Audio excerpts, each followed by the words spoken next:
For a while, I've been craving a game to play, but I wasn't really sure of what type of game. Recently, I've been going back and forth between two games, Street Fighter 4 and Gears of War 3. I generally have a blast when I'm playing, but I felt a longing for something forgotten. So over the weekend, I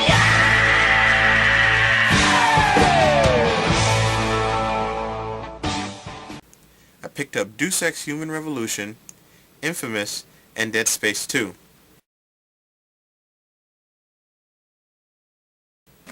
I popped in Deus Ex first because it had my lowest expectations of the three.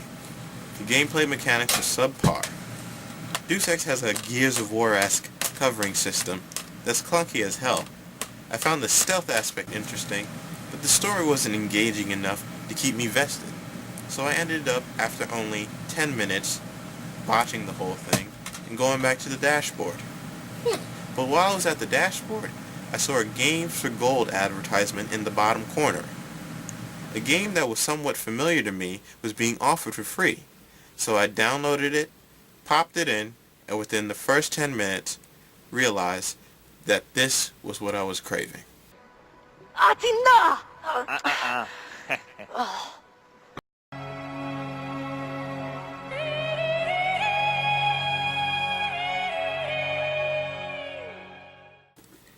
Brothers, A Tale of Two Sons was developed by Starbreeze Studios, a development team with an odd track record, responsible for games such as The Syndicate, Payday 2, and The Darkness. With such a gun-heavy game set, it seems odd for this team to be the one behind Brothers. But the studio manages a masterfully told story through the use of some simple game mechanics. There are 4 buttons in total.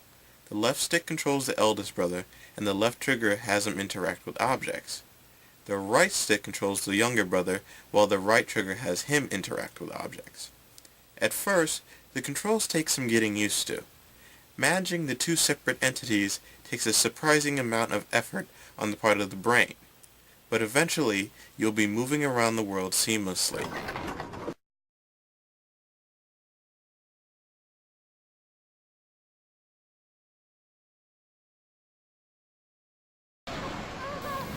Brother's story opens to a scene in which we see the youngest son having a flashback of his mother's passing.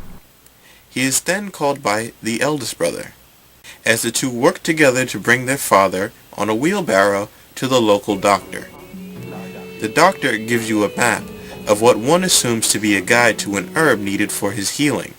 But the true beauty of the game is that most of the experience the player gets comes from how each boy responds to his environment.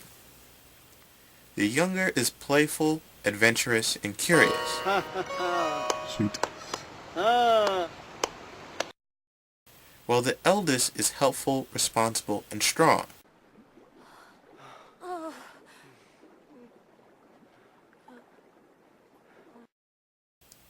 It's moments like these that stuck out and made me think of how I would have acted in the same situations.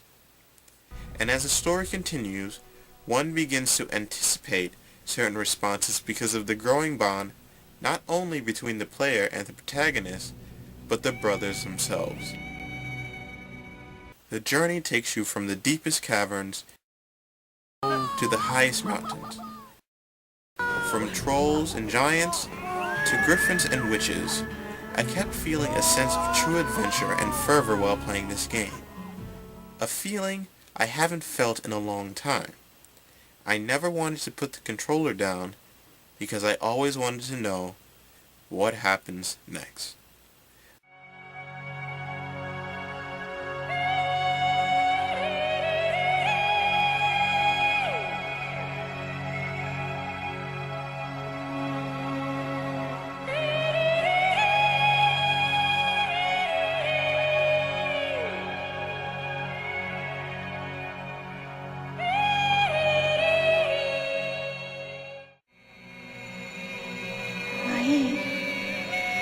Nahi, ana mai. Wallahi, nahi, wallahi. Ina awi, nahi.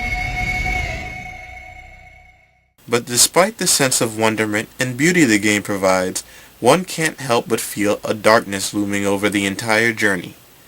Multiple times you cross areas that break down upon traversal, begging the question, how will these boys get home?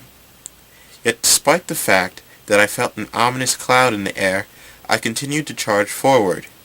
And when my darkest nightmares became reality, I found myself feeling the same emotions as the protagonist. Anger, regret, sadness, and sorrow. But in these feelings, I found, as did the protagonist, the strong desire to finish what I had started. And when the journey was complete, I couldn't help but feel a sense of accomplishment.